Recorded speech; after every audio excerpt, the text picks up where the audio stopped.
Hari ini, hari-hari ini lagi viral berita seorang Gus.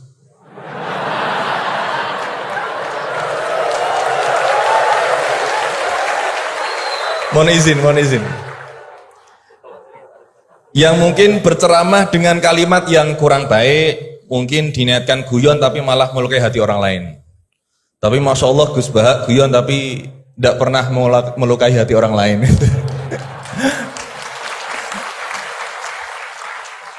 Nah, pertanyaan saya Gus, ngapunten, karena ini pasti ke Gus Baha, tidak mungkin ke Gus Quraisy Shihab, tidak mungkin. Karena pasti Gus Baha. Nih, sebenarnya sejarah panggilan Gus ini seperti apa gitu? Apakah hanya dimaknai Gus ini adalah anaknya Kiai terus dipanggil Gus, atau bahkan mantunya Kiai saja, kalau jenengan katanya Gus naturalisasi gitu.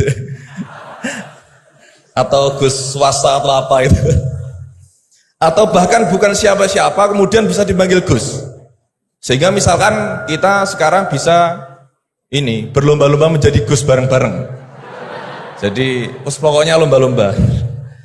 Nah, dan apakah ini hanya di Jawa saja? Karena di Madura juga kami sering mendengar ada panggilan Lora. Lah ini sejarahnya sebenarnya apa gitu loh. Apakah juga kalau sudah menjadi kiai tidak bisa menjadi Gus lagi? Atau kalau sudah menjadi Gus tidak bisa naik menjadi kiai? Gitu ya. Itu pertanyaan yang kedua saya. Dan nyuwun sewu, di zaman Rasulullah itu apakah putranya Rasulullah juga dipanggil Gus? Kan juga tidak kan.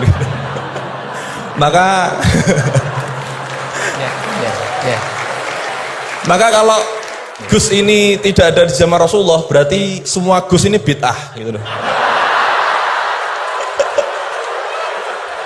Karena Gus tidak ada di zaman Rasulullah. Ngaten nggih. Nggih, jadi intinya sejarahnya dan standarisasi Gus itu apa yang orisinil gitu. Yang kalau misalkan di dunia, di Indonesia ini yang Gus orisinil hanya jenengan, berarti semuanya palsuan gitu. Lah ini tentu bisa dijelaskan Gus. Ngapunten, matur suwun sangat.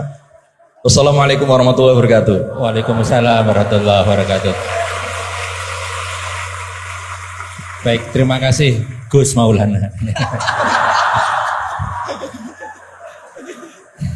Selanjutnya saya mungkin yang laki dulu ya, laki-laki nanti baru pindah ke sini. Silakan yang pojok ya.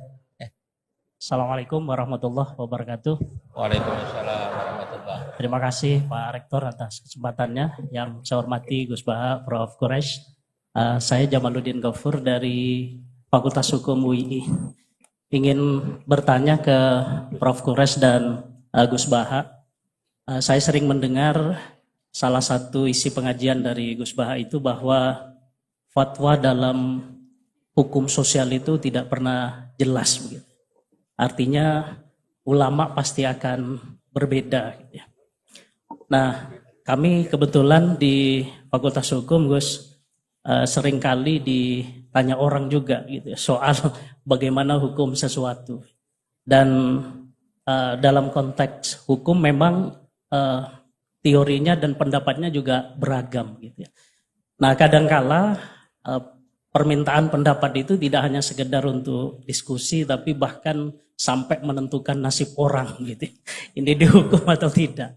Nah, sehingga mohon penjelasan dari Gus Baha dan Prof. Quraisy kira-kira bagaimana panduan dalam Islam di tengah keragaman pendapat fatwa itu dalam kita memberikan pendapat atau keterangan-keterangan tentang hukum-hukum tertentu yang memang secara ilmu itu sangat beragam. Terima kasih. Assalamualaikum warahmatullahi wabarakatuh. Waalaikumsalam warahmatullahi wabarakatuh. Mohon izin Gus Baha dan Quraisy ini 4 atau 2 dulu aja ya. Nanti baru kita lanjutkan biar nggak lupa ya. Ya, yang pertama Gus Baha, ini dari Gus Maulana tadi. Ini pertanyaannya, kan banyak yang tidak jebolan pesantren, tapi pengen dekat sama Allah. Boleh nggak baca terjemahan kira-kira gitu?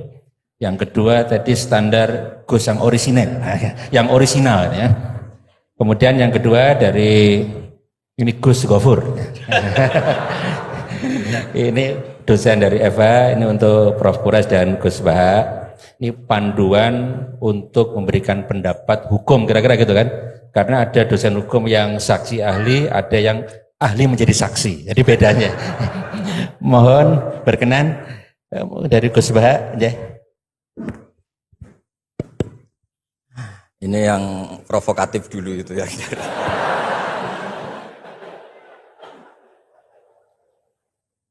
Semoga diampuni oleh Allah Ta'ala. Begini, satu itu saya tidak medsosan, tapi ya dengar-dengar laporan macam-macam lah tentang sekian pihak itu. Begini, saya cerita ini, biar sampean tahu bahwa Pak Rektor ngundang saya ini tidak salah. Kan? Memang benar-benar pemateri yang baik. Ya kalau kata Nabi Yusuf kan ini hafizun alim, orang harus zikru manaki binafsi, orang boleh cerita kelebihannya asal itu faktual. Begini, suatu saat, ini cerita di kitab Ikhya, suatu saat Nabi Musa itu sholat istisqa, itu doa apa saja itu sudah dipakai, nggak mandi, Nabi Musa loh, nggak mandi, tetap nggak mandi. Kata Allah, inna fihim namaman, di komunitas Anda yang ikut sholat itu ada yang tukang adu-adu, namam, provokator. Maka kamu doa kayak apa tetap tidak akan saya ijabahi. Nabi Musa, ya gampang Gusti, tunjukkan orang itu siapa, nanti saya usir dari majelis.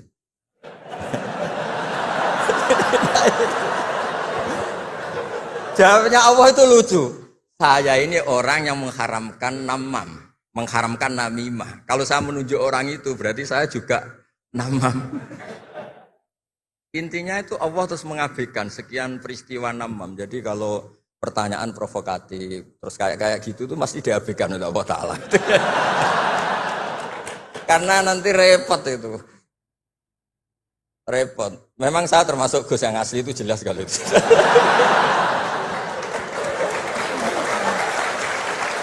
Itu, nah ini Pak Fatullah tahu betul keluarga saya karena beliau orang Jepara ngajinya di. Ya, terus masalah fatwa tadi, fatwa sosial itu atau memahami pakai terjemah begini seperti yang dikatakan Pak Quraisy. Ada pegangan yang umum kayak sidik, amanat, tabligh, fatwa. Itu memang lewat terjemah nggak apa-apa. Tapi ada terjemah yang nggak mengganti bahasa Arab. Misalnya kata sembahyang, mungkin perasaannya orang Bali sembahyang itu apa, perasaan kita sembahyang itu apa, itu kan subjektif. Misalnya begini, ada ayat yang agak sensitif. Ketika Anda salah paham dengan istri itu wadribuhun. Fahjuruhunna fil madoji wadribuhun. Itu kan riskan betul. Maka pukullah istri kamu. Pukul itu kan konotasinya itu buruk. Tapi di semua tareh, saya bilang tidak sebagian, di semua tareh, itu disebut dorban ghairu mubarrihin, mukul yang tidak melukai. Jadi orang Arab itu punya adat. Kalau kecewa itu dorobu bin ni'al wassaub. Jadi mukul itu pakai kain, pakai kacu, pakai. Nah, di Jawa kata mukul itu ya mesti kekerasan itu. Nah, yang jenis ini itu riskan kalau dari bahasa Arab pindah ke Jawa. Jadi ada yang riskan, ada enggak. Nah, sebab itu saya sering bilang, saya ini kan belajar tafsir insya Allah lah, khatam. Cuma saya tidak suka nulis, karena sudah ada yang nulis. Karena saya nulis tetap saja dianggap top Pak Quraisy, jadi tidak usah nulis lah, sudah ada. Begini, yang penting saya menghormati beliau karena nulis khatam. Pentingnya nulis itu memang khatam, mulai awal A sampai Z. Pentingnya khatam itu apa? Di situ ada dialog. Ada dialog Allah sama nabinya, sama kekasihnya, bahkan sama musuhnya. Misalnya sama musuhnya. Itu Nabi Musa masih dibilangi sama Allah, faqula lahu qawlan layyinan. Ini penting saya utarakan. Nah, suatu saat Harun Ar-Rasyid ini didatangi ustadz, mungkin ustadz yang amatir lah, masih latihan ustadz, jadi masih ekstrim itu. Ya Amirul Mukminin, ini nasihun lak, famusyaddidun alaika, fala tajidanna fi nafsika aliyya syai'an. Ya sampai latihan bahasa Arab nanti Pak Rektor. Bukan Anda, Gus naturalisasi tadi, Anda. Saya akan memberi nasihat engkau. Kemudian cara nasihat saya itu musyaddid, ekstrim. Maka jangan kamu anggap serius. Maksudnya jangan penjarakan saya ketika saya nasihat ke kamu ini kasar. Jawabnya Harun Ar-Rasyid itu langsung bilang gini. Bilang ya jahil, ini karena Arab. Orang Arab itu kalau ngomong jahil itu tidak sekasar yang kamu bayangkan. Karena makanya bahasa Arab itu susah. Saya itu, ini cerita ke Pak Quraisy, ini curhat, bukan cerita mufti curhat. Kiai Jawa kalau maknani wailak waihak itu ciloko kue. Padahal sering Nabi itu kalau kecewa sama seseorang bilang wailak sama waihak. Akhirnya santri tanya, lo katanya Nabi itu halus sopan santun kok ngendikan wailak waihak, yang artinya itu celaka kamu. Ada orang tanya Nabi dan orang itu tidak paham. Nabi ngendikan apa? Sakilat ka umuk. Cek siale mbokmu dan anak kue. Diterangkan nggak paham. Tapi sarah-sarah kayak kitab Irsyadus Sari itu bilang gini. Kalimatu tarohumin wa talatufin. Ini kalimat yang orang Arab tuh merasa dekat sehingga bilang wailak. Tapi Kiai Jawa tetap saja maknani ciloko. Masalahnya di konteks itu yang dawuh itu Kanjeng. Nah, saya ngendikan ini orang Solo ini kan gak apa-apa. Kayak bakat gitu aja terus orang gitu. Nah, yang seperti ini nggak bisa dipindah ke terjemah. Dan itu saya teliti dari sekian tradisi. Ya tadi kayak wadribuhun. Makanya terus ulama nyusuli dorban ghairu mubarrihin. Mukul tapi tidak melukai. Karena orang Arab itu biasa kecewa mukul pakai peci. Tapi kalau orang Jawa nggak berbayang mukul. Kedua misalnya contoh mahar. Orang Arab kalau masih mahar itu banyak.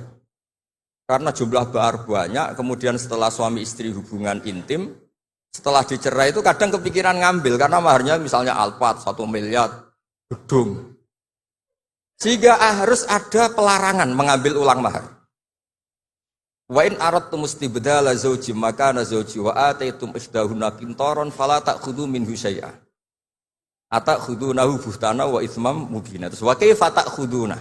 Mahar yang sudah kamu kasihkan jangan kamu tarik lagi. Wong kamu sudah hubungan suami istri kok maharnya ditarik lagi. Jangan. Kenapa ada kata jangan ambil lagi? Karena maharnya itu alpat, gedung, uang 1 miliar. Dulu Pak Rektor ketika nikah itu seperangkat alat sholat, gak dilarang juga gak akan diambil. Artinya gini, gak mungkin andikan Quran turun di Indonesia ada kata fala ta'khudhu minhu syai'ah. 100.000 seperangkat alat. Saya jadi kiai itu sampai bosan karena tiap nikahkan tuh maharnya seperangkat alat sholat. Itu kalau sudah nikah 10 tahun bentuknya sudah kayak apa ya? Itu nggak usah Allah repot-repot bilang jangan ambil lagi, jangan ambil lagi. Nah, itu kondisi yang antara kita dan tradisi Arab itu beda. Dan saya belajar tafsir sampai segitunya, makanya nggak salah lah kalau saya diundang itu nggak salah. Maksud saya yang naturalisasi tadi ya nggak usah diundang gitu maksudnya. Kalau nggak memenuhi kualifikasi tafsir loh ya. Ya karena kalau nggak memenuhi kualifikasi apa tafsir. Tapi jangan terus ngundang saya terus, nggak mau juga saya. Nah tadi yang pertanyaannya Pak dosen Pak Ghafur tadi. Nanti Pak Kores nambahin. Hukum sosial itu memang nggak pernah mengikat di semua sisi ya, karena memang patokannya itu begini. Saya ambilkan contoh di Quran ya, karena ini memang tema tafsir. Di hal-hal sosial itu kekasihnya Allah pun didhawuhi Allah begini. Wa in adri la'allahu fitnatul lakum wa mata'un ilahin. Wa ma adri ma yuf'alu bi wala bikum. Jadi Nabi misalnya mau perang, misalnya perang apa ini, Allah terus bilang, Muhammad kamu tenang saja, pasti menang. Enggak. Karena kalau dibilang begitu nanti kendelnya Nabi atau keberanian Nabi dikira karena ada jaminan, tetap. Sehingga nyuwun sewu Nabi juga pernah mengalami perang menang di Badar, pernah mengalami kalah di Uhud. Jadi di bab-bab sosial itu memang Allah membiarkan hukum sosial yang berjalan. Sampai Ibnu Khaldun ngendikan begini, saya masih ingat betul dan itu saya pegang. Nabi sebagai Nabi itu kena aturan hukum sosial. Meskipun beliau punya mukjizat kayak apa, ketemu orang harus santun, ketemu anak kecil harus sayang, ketemu orang sepuh harus hormat. Andai kan Nabi bisa terbang ke langit sekalipun, Mi'raj, tapi ketemu anak kecil nampar, ketemu orang sepuh ngeludahi, tetap gak diterima oleh publik. Walau kunta faddan ghalidhal qalbi lan faddu min khawlik. Betapa pentingnya tata krama sosial. Kata Ibnu Khaldun, hadza Rasulullah man uyyida bil kauni kulli. Ini Rasulullah, orang yang di backup sekian alam raya. Tapi sekali melanggar tata krama sosial, tetap lan faddu min khawlik. Orang akan bubar. Sampai ngegoskan saya, sekarang tak pisoi. Wah Gus apa Gus kok mison, mesti langsung gitu. Ya coba misalnya sekarang, nyon sewu, saya ngeludahi Pak Rektor, langsung dipecat ya. Artinya tatanan sosial, meskipun saya keramat. Makanya kata Ibnu Khaldun, hadza Rasulullah man uyyida bil kauni kulli law syaa. Ini Rasulullah orang yang bisa mengendalikan alam raya karena kekasih Allah. Itu saja kena aturan walau kunta faddan ghalidhal qalbi lan faddu min khawlik. Kalau engkau salah tatanan sosial Muhammad, orang akan bubar. Nah maksudnya gini Pak dosen, kalau tatanan saya gini, saya pernah ditanya oleh dekan Fakultas Kedokteran. Pas ada diskusi dengan ya tadi orang-orang medis, misalnya begini, itu misalnya nyun sewu, tapi gak usah dijiwai, gak usah kamu, udah dilupakan saja gak apa. Menyembuhkan orang koma itu baik apa tidak baik. Tapi misalnya orang ini kalau sembuh pasti bunuh lagi, pasti merkosa lagi. Terus kita gimana? Ngasih makan juga sama. Orang miskin nggak bisa makan, nggak bisa apa-apa, nggak bisa makan, nggak bisa apa-apa. Berkahnya nggak bisa makan, nggak bisa apa-apa, dia tidak nyuri, tidak bunuh, tidak merkosa. Dan orang ini kalau sehat lagi akan begitu lagi. Wajib ngasih makan dah. Itu mesti orang itu, weh, kasihlah kemanusiaan. Satu, jangan nanti kumat lagi. Jadi hukum sosial itu mesti mindsetnya ulama itu beda-beda. Saya sering matur ke Pak Quraisy, saya itu pernah kata santri saya pernah katanya diundang ke Malaysia juga pernah katanya diundang ke Maroko. Saya bilang sudah yang kelas-kelas internasional Pak Quraisy saya ada usah. Kenapa? Jawabannya sederhana. Nanti kalau saya sering keluar negeri, terus semua kiai seneng keluar negeri, terus yang ngulang pondok saya siapa? Terus gue iling-ilingan nak neng dunia ono kiai desa sing alim kata satu maksudnya kiai desa tapi maca kitab ya cek bener rofa nasab. Tapi saya seneng sama kiai yang keluar negeri karena ini mewakili syiar. Saya seneng sama UI karena syiar gini. Tapi saya jangan disuruh jadi kiai di UI. Nanti gajinya tetap. Kalau kiai kan sering dapat gaji min khaisul layah tasib. Kayaknya jumlahnya banyak saya maksudnya. Jadi yang hukum-hukum sosial tuh biarlah alam yang. Ya sudah setuju ya. Oh ya pokoknya gitu.